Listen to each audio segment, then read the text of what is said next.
গুরুত্বপূর্ণ একটি মাসের নাম হচ্ছে মুহররম মাস। আজকে 12ই মুহররম। আমরা যদি আল্লাহ পাক রব্বুল আলামিনের গুণবাচক একটি নাম পাঠ করতে পারি শুধুমাত্র কেবলমাত্র 11 বার করে। পাশাপাশি আমি আপনাদেরকে আরও 2-1টি দোয়া শিখিয়ে দেব। সেগুলোকে যদি সহি শুদ্ধভাবে পাঠ করতে পারেন, আল্লাহ পাক রব্বুল আলামিন আসমানের দরজা খুলে দিবেন। যা চাইবেন অবশ্যই আল্লাহ আপনাকে দিতে বাধ্য হবেন। রাসূলুল্লাহ সাল্লাল্লাহু আলাইহি ওয়াসাল্লাম বলেছেন, যে সমস্ত ঈমানদার নারী পুরুষ আল্লাহ পাক রব্বুল আলামিনের কাছে দোয়া করেন, মেসেজ দেন, প্রার্থনা করেন, আল্লাহ পাক ওই সমস্ত ঈমানদার নারী পুরুষের জন্য আসমানের দরজা খুলে দেন। আল্লাহর কাছে চাইতে দেরি হয়, আল্লাহ পাক ওই বান্দাকে দিতে দেরি করেন না। রাসূলুল্লাহ সাল্লাল্লাহু আলাইহি ওয়াসাল্লাম স্পষ্ট বলেছেন, মাল্লাম ইয়াসআলিল্লাহ ইয়াগদাব আলাইহি। নবীজি বলেন, হে দুনিয়ার মানুষ, তোমরা যদি মানুষের কাছে চাওয়ার জন্য যাও, কোনো জিনিস যদি তোমরা মানুষের কাছে চাও, মানুষের কাছে গেলে তোমাদের অনেক নিয়ম ফলো করতে হয়, তোমাদের অনেক কিছু মেনটেন করে একজন ব্যক্তির কাছে তোমরা কিছু চাইতে পারো। আমি যদি বলি, দেশের প্রেসিডেন্ট, দেশের প্রধানমন্ত্রী, দেশের মেম্বার, দেশের চেয়ারম্যান, যে কোনো ব্যক্তির কাছে যখন আপনি যাবেন, তাদের নিয়ম ফলো করে তাদের কাছে চাইতে হয়। কিন্তু দুনিয়ার নিয়ম যদিও হয়ে থাকে, মানুষের কাছে চাইতে গেলে আপনার সময় মেনটেন করতে হবে। যে কোনো টাইমে গেলে আপনি দেশের নেতাকে তার সাথে দেখা করতে পারবেন না, কথা বলতে পারবেন না। যেমন উদাহরণস্বরূপ যদি আমি আপনাকে বলি, রাতের 3টা-2টার দিকে গেলে আপনার নেতা আপনার সাথে কথা বলে না, সে ঘুমিয়ে গেছে, আরাম করে আছেন। কিন্তু ও মেরে দোস্ত, আল্লাহ পাক রব্বুল আলামিন বলেন, লা তাখুযুহু সিনাতু ওয়ালা নাওম। সূরাতুল বাকারার আল্লাহ পাক রব্বুল আলামিন 255 নং আয়াতের মধ্যে স্পষ্ট কোট করেছেন, স্পষ্ট জানিয়ে দিয়েছেন। আল্লাহ বলেছেন, হে দুনিয়ার মানুষ, লা তাখুযুহু সিনাতু ওয়ালা নাওম। আমি আল্লাহ কখনো ঘুমাই না, আমি আল্লাহর কখনো তন্দ্রা পর্যন্ত আসে না। আল্লাহ পাক রব্বুল আলামিন এই কথা বলে আমাদেরকে বোঝানোর চেষ্টা করেছেন, ও ইনসান, লা তাখুযুহু সিনাতু ওয়ালা নাওম। আল্লাহ পাক রব্বুল আলামিন আমাদেরকে বোঝানোর চেষ্টা করেছেন, লা তাখুযুহু সিনাতু ওয়ালা নাওম। ও মানুষ, আমি কিন্তু ঘুমাই না, আমার কিন্তু তন্দ্রা নাই। বলে কেন? আল্লাহকে যদি জিজ্ঞেস করা হয় যে আল্লাহ আপনি ঘুমান না কেন, আপনার তন্দ্রা নাই কেন, এই কথা যদি রব্বুল আলামিনের কাছে আপনি জিজ্ঞেস করেন, আল্লাহ পাক বলবেন, বান্দা আমি যদি ঘুমিয়ে যাই, এই পৃথিবীতে কোটি কোটি বান্দা বান্দি আমার কাছে দোয়া করবে রাতের 3টা বাজে, রাতের 2টার সময় পেশাব করার জন্য উঠবে, বাথরুম সারার জন্য উঠবে। আমি আল্লাহ ওই সময়ের মধ্যে যদি ঘুমিয়ে থাকি, তাহলে আমার বান্দার দোয়া কে কবুল করবে? আল্লাহ তাআলার কাছে চাইতে কোনো নিয়ম, কোনো পদ্ধতি, কোনো সময় আপনার কিছু অবলম্বন করতে হবে না। বাস আল্লাহর কাছে চাইবেন রাসূলুল্লাহ সাল্লাল্লাহু আলাইহি ওয়াসাল্লামের শিখানো পদ্ধতিতে। সম্মানিত দিনী ভাই বোন, দেখেন এই যে মুহররম মাসে আমরা আল্লাহ পাক রব্বুল আলামিনের একটি গুণবাচক নাম বেশি বেশি পাঠ করব। ইয়া মুজিবু, সহি শুদ্ধ করে ইয়া মুজিবু বলবেন না, যা উচ্চারণ করবেন না, জিম উচ্চারণ করবেন। ইয়া মুজিবু, ইয়া মুজিবু, ইয়া মুজিবু। ওকে, এই নামটি পাঠ করবেন, যার অর্থ কেমন জানি আপনি বলছেন যে হে দোয়া কবুলকারী। আল্লাহ পাক রব্বুল আলামিনের পক্ষে আপনি যদি গুণগান গাইতে থাকেন, আল্লাহ পাকের সুন্দর সুন্দর সুন্দর গুণবাচক নাম যদি আপনি পাঠ করতেই থাকেন, সেইগুলোর উছিলাই আল্লাহ পাক রব্বুল আলামিনের কাছে যদি দোয়া করেন, আল্লাহ পাক অবশ্যই কেমন জানি আপনাকে বলবেন যে বান্দা, এত আমার ইসমে আজমের নাম, এত গুণবাচক নাম কেন পাঠ করিস, কি হয়েছে? আল্লাহকে বলবেন, আল্লাহ অভাবের মধ্যে আছি, ঋণগ্রস্ত হয়ে গেছি, আমার অনেক অনেক অনেক ঋণ। আল্লাহ আপনি তো দোয়া কবুলকারী, আপনার কাছে দোয়া করতেছি, আল্লাহ আপনি আমার দোয়াগুলো কবুল করে নিন। আল্লাহ তাআলা কেমন জানি বলবেন, তুই কি মনে করতেছিস আমি আল্লাহ দোয়া কবুল করি? আপনি বলবেন, হ্যাঁ আল্লাহ আপনি তো দোয়া কবুল করেন, আপনি তো একজন কেবলমাত্র আমাদের রব, আমাদের সৃষ্টিকর্নেওয়ালা। আপনি যদি দোয়া কবুল না করেন, আপনি যদি আমাদের মুনাজাত কবুল না করেন, আল্লাহর উপর ভরসা রেখে তাওয়াক্কুল করে এই কথা বলেন, আল্লাহ আপনি যদি আমার দোয়া কবুল না করেন, তাহলে আমাদের দোয়া কে কবুল করবে? আমাদের আর কোনো খোদা নাই, আমাদের আর কোনো আল্লাহ নাই। আল্লাহু আল্লাহু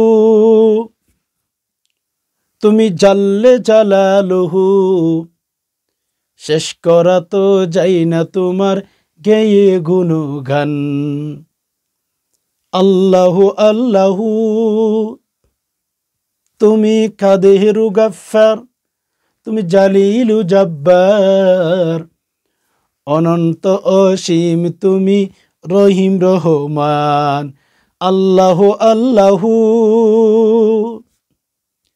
তুমি মাটির মানুষকে প্রথম সৃষ্টি করিয়া ঘোষণা দিয়া দিলে শ্রেষ্ঠ বলিয়া।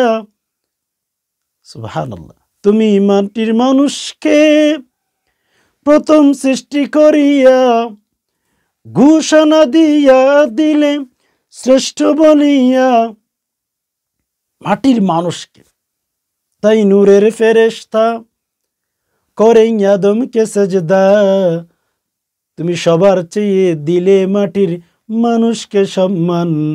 আল্লাহু আল্লাহু আল্লাহ পাক রব্বুল আলামিন আল্লাহর মতো করে দিবেন, তার মতো কেউ হতে পারে না। এজন্য মুহররম মাস চলতেছে, কেউ কিন্তু বাদ যাবেন না। হাঁটতে বসতে চলতে ফিরতে আল্লাহ পাক রব্বুল আলামিনের এই গুণবাচক নামটি বেশি বেশি পাঠ করবেন। আল্লাহর কাছে চাইতে দেরি হবে, আল্লাহ দিতে কখনো দেরি করবেন না। এজন্য বেশি বেশি সকালে বিকালে, বিশেষ করে আজকের এই যে 12ই মুহররম চলতেছে, আজকের এই দিনে মুখ থেকে বারবার উচ্চারণ করতে থাকেন, ইয়া মুজিবু ইয়া মুজিবু ইয়া মুজিবু, পাঠ করতে থাকেন। কেননা আল্লাহ পাক রব্বুল আলামিন আমাদেরকে তৈরি করেছেন, দুনিয়ার মধ্যে পাঠিয়ে দিয়েছেন, ওজুদের মধ্যে পাঠিয়ে দিয়েছেন, আমরা যেন আল্লাহ পাক রব্বুল আলামিনের কাছে বেশি বেশি দোয়া করি। কুরআনুল কারীমের মধ্যে আল্লাহ বলেছেন, ওয়ামা খলাকাতুল জিন্না ওয়াল ইনসা ইল্লা লিয়াবুদুন। আল্লাহ পাক রব্বুল আলামিন বলেন, হে দুনিয়ার মানুষ, আমি তোমাদেরকে পৃথিবীর মধ্যে পাঠিয়ে দিয়েছি, তোমরা আমার দাসত্ব করবা, তোমরা আমার গোলামি করবা, তোমরা আমাকে সেজদা করবা, বাকিটুকু আমি আল্লাহ তোমাদেরকে দেখে নেব। তোমাদের কোন সময় কি প্রয়োজন, তোমাদেরকে কোন সময় কি দিতে হবে, এই দায়িত্বটা আমি নিয়ে ফেলবো। তোমরা যদি কেবলমাত্র শুধুমাত্র আল্লাহ পাক রব্বুল আলামিন বলেন আমার দাসত্ব করে থাকো, আমার বিধান মতো তোমাদের জীবনটা যদি কাটিয়ে থাকো, তোমাদের কখন কি প্রয়োজন আমি আল্লাহ সেটা দেখে নেব। ওয়ামা খলাকাতুল জিন্না ওয়াল ইনসা ইল্লা লিয়াবুদুন। আল্লাহ বলেছেন, তোমরা আমার দাসত্ব করো, তোমরা আমাকে সেজদা করো, তোমরা আমার ইবাদত বন্দেগী করো, আমি তোমাদের যা যা প্রয়োজন আমি আল্লাহ তোমাদেরকে দিয়ে দেব। শুধু আমাদের দায়িত্ব আল্লাহ পাক রব্বুল আলামিনের ইবাদত বন্দেগী করা। সম্মানিত দিনী ভাই বোন, এই মুহররম মাস চলতেছে, আমরা আরেকটি দোয়া পাঠ করব মুহররম মাসে ইনশাআল্লাহ। কোন দোয়া?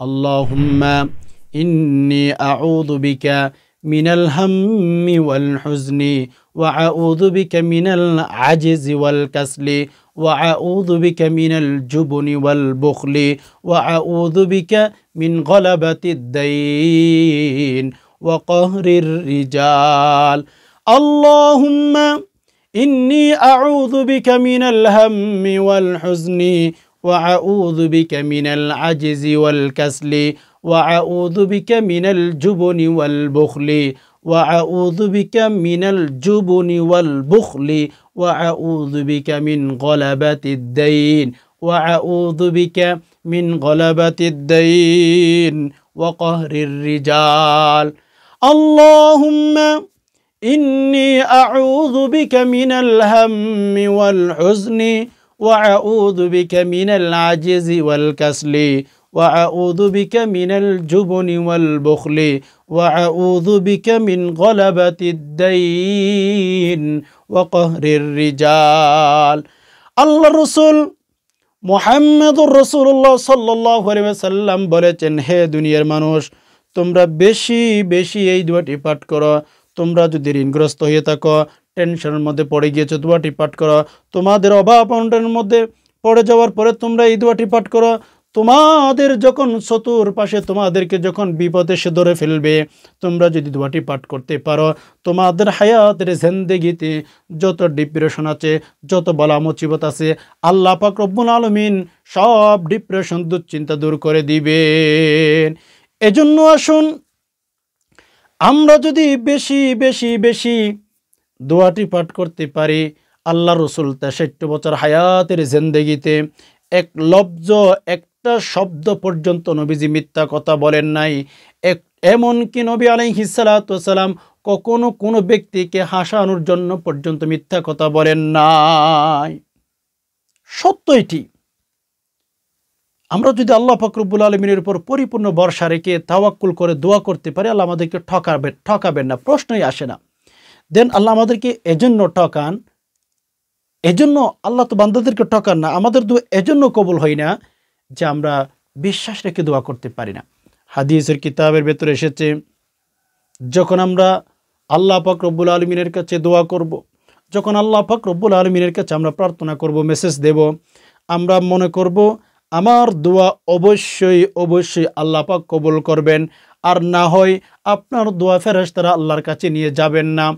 অনেক নারী পুরুষ আছেন মাশাআল্লাহ তাবারাকাল্লাহ আল্লাহ পাক রব্বুল আলামিনের কাছে দোয়া করেন, ধন্যবাদ, কিন্তু আপনি দোয়া করার সময় আপনার মনের ভেতরে দুর্বলতা কাজ করে, আমার দোয়া কবুল হবে না, আমার দোয়া হয়তো আল্লাহ কবুল করবেন না, ইত্যাদি ইত্যাদি।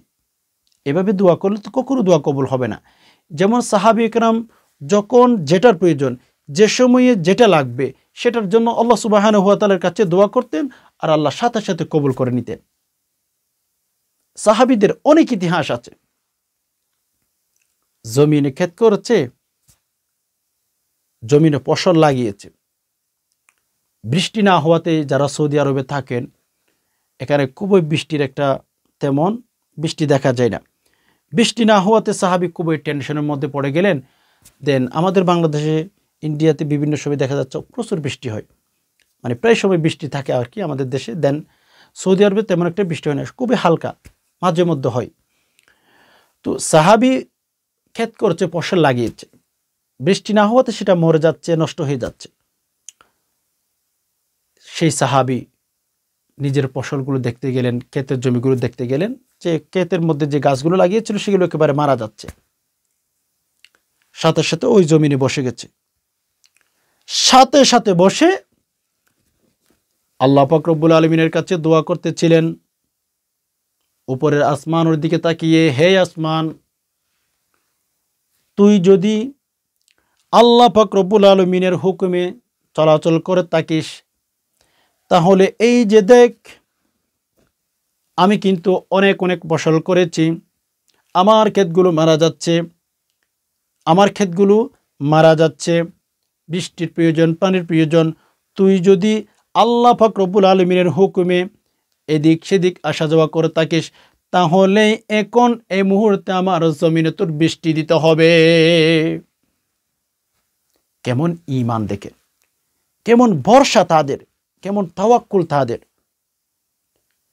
কিতাবের ভেতর পাওয়া যায় সাহাবী আল্লাহ পাক রব্বুল আলামিনের কাছে দোয়া করতে দেরি, ওই বৃষ্টির যে একটা মেঘ ছিল, এই মেঘকে বলতে দেরি, সাথে সাথে কিতাবের ভেতর পাওয়া যায় ওই সাহাবীর জমি যতটুকু ছিল, ওই সাহাবীর জমি যতটুকু ছিল সেই পরিমাণ বৃষ্টি আল্লাহ পাক রব্বুল আলামিন মুহূর্তের মধ্যেই নাজিল করে দিয়েছেন। মুহূর্তের মধ্যেই ওই সাহাবীর দোয়া আল্লাহ পাক রব্বুল আলামিন গ্রহণ করে ফেলেছেন সাথে সাথে। তো যাই হোক, আল্লাহর কাছে দোয়া করবেন, মাশাআল্লাহ, ভালো কথা। আল্লাহর কাছে চাইবেন, ভালো কথা, কিন্তু বিশ্বাসের ভেতরে যেন দুর্বলতা না আসে। আল্লাহ তাআলার কাছে কোনো কিছু চাইবেন, ভেতরে দুর্বলতা থাকবে, এই দোয়া আপনার আল্লাহ তাআলার আপনার দোয়া আল্লাহ তাআলা কবুল করবেন না। যত বেশি পারেন ঈমানকে মজবুত করেন, ঈমানকে শক্তিশালী করেন। আল্লাহর কাছে যা চাইবেন, সাহাবীদেরকে যদি মুহূর্তের মধ্যে আল্লাহ দিতে পারেন, আমাদেরকে কেন দিবেন না? এই যে মুহররম মাস মেরে দোস্ত চলতেছে, হয়তোবা আগামী বছর মুহররম মাস পর্যন্ত আপনি এই পৃথিবীর নিঃশ্বাস নাও নিতে পারেন। কত মানুষকে তো এই মাসের মুহররমে গত বছর আপনি দেখেছেন, আজকের এই মুহররম মাসে তারা নাই, আজকে তারা হচ্ছে মাটির নিচে চলে গেছে। হ্যাঁ, সত্য বলছি। এজন্য তৈয়ার করেন, হেলাই দুলাই খেলাই সব নষ্ট করার টাইম নাই। ছোট্ট একটা লাইফ, ছোট্ট একটা জীবন আল্লাহ আমাদেরকে দিয়েছেন। এই লাইফটাকে আমরা যদি সাজাইতে পারি, গুছাইতে পারি, তাহলে আমরা সফল হতে পারবো, তাহলে আমরা সাকসেস হতে পারবো, তাহলে আমরা কিন্তু জান্নাতের মালিক হতে পারবো। হেলাই দুলাই সময় নষ্ট করা যাবে না। হেলাই দুলাই যদি সময় নষ্ট করে থাকি, তাহলে কিয়ামতের ময়দানে আমরা কিন্তু আমলনামা বাম হাতে পেয়ে যাব, নাউজুবিল্লাহ। আর যদি আমরা প্রতিটি সেকেন্ড, প্রতিটি মিনিট, প্রতিটি সময়টাকে আমরা কাজে লাগাইতে পারি, ইবাদত বন্দেগী করে সময় অতিবাহিত করতে পারি, ইনশাআল্লাহ আল্লাহ পাক রব্বুল আলামিন আমাদেরকে জান্নাত দিবেন। কখনো আমরা চিন্তাও করতে পারবো না। আল্লাহ পাক রব্বুল আলামিন এত সুন্দর জান্নাত আমার জন্য, আপনার জন্য তৈরি করে রেখেছে। আল্লাহর কাছে চাইতে হবে। মুহররম মাস, ও মেরে দোস্ত, সম্মানিত মাস। দুনিয়ার মানুষের পেছনে অনেক অনেক সময় নষ্ট করেছেন। একটু ভাই আল্লাহ পাক রব্বুল আলামিনকে রাজি খুশি করতে কি মন চাই না? একটু চেষ্টা করেন, একটু প্রার্থনা করি যে রব, কখনো আমি দোয়া করি নাই, আপনি দোয়া করেন নাই যে মানুষ বানানোর জন্য কোন মেসেজ আপনি আল্লাহকে দিয়েছেন যে আল্লাহ আপনি আমাকে গরু বানাইয়েন না, আল্লাহ আপনি আমাকে পাখি বানিয়েন না, আল্লাহ আপনি আমাকে গাছ বানিয়েন না, মাটি বানিয়েন না? কখনো দোয়া করেছেন? যে আল্লাহর কাছে দোয়া না করলেও এত কিছু দিতে পারেন। আর সেই আল্লাহর কাছে যদি আমরা দোয়া করি, প্রার্থনা করি, মেসেজ দিয়ে থাকি, আল্লাহ পাক রব্বুল আলামিন কখনো দোয়া ফিরিয়ে দিবেন না। এত কিছু আল্লাহ পাক রব্বুল আলামিন আমাদেরকে দিয়ে দিয়েছেন, আমরা কোনো দিন কোনো সময় দোয়া করি নাই, সুবহানাল্লাহ। আর আপনি আমি যদি আল্লাহ পাকের কাছে দোয়া করি, আল্লাহ আমাদেরকে ফিরাবেন, এটা প্রশ্নে আসতে পারে না। এজন্য মুহররম মাসের মধ্যে আমি দুইটি আমলের কথা বললাম। নারী বলেন, পুরুষ বলেন, যুবক বলেন, যুবতী বলেন, বৃদ্ধ বলেন, আপনি চাইলে উযু সহ পড়তে পারেন, উযু ছাড়াও পড়তে পারেন, সবসময় পাঠ করেন, সকাল বিকাল পাঠ করেন, ঘুমানোর সময় পাঠ করেন। ইনশাআল্লাহ আল্লাহ পাক রব্বুল আলামিন আপনার ডিপ্রেশন, দুশ্চিন্তা, আল্লাহ পাক অবশ্যই আপনার বলা মুসিবত দূর করে দিবেন। আপনি কখনো চিন্তাও করতে পারবেন না, কখনো ভাবতেও পারবেন না। এজন্য আসুন ইনশাআল্লাহ আমরা দোয়াটি পাঠ করব সকালে বিকালে। হ্যাঁ, নবী আলাইহিস সালাতু ওয়াস সালামের শিখানো দোয়া পাঠ করবেন, আপনার বিপদ দূর হবে না, আপনার বলা মুসিবত দূর হবে না, এটা প্রশ্নই আসে না। আশা করি বিষয়টি বুঝতে পেরেছেন। রব্বুল আলামিনের কাছে দোয়া করে যে হে আল্লাহ, যারা কথাগুলো শুনছেন, ইসলামের কথাগুলো, ধর্মের কথাগুলো, আল্লাহ আপনি সবাইকে ভালো রাখুন, সুস্থ রাখুন। সকল প্রকার ডিপ্রেশনের মধ্যে আল্লাহ যে সমস্ত ভাই বোন পড়ে গেছে, যে সমস্ত ডিপ্রেশনে পড়ে গেছেন, আল্লাহ সকল ভাই বোনদের ডিপ্রেশন দূর করে দিন, আমিন। হাদা মা ইনদি ওয়াল ইলমি বিল্লাহ আলাইহি তাওয়াক্কালতু ওয়া ইলাইহি উনীব। আসসালামু আলাইকুম ওয়া রাহমাতুল্লাহি ওয়া বারাকাতুহু।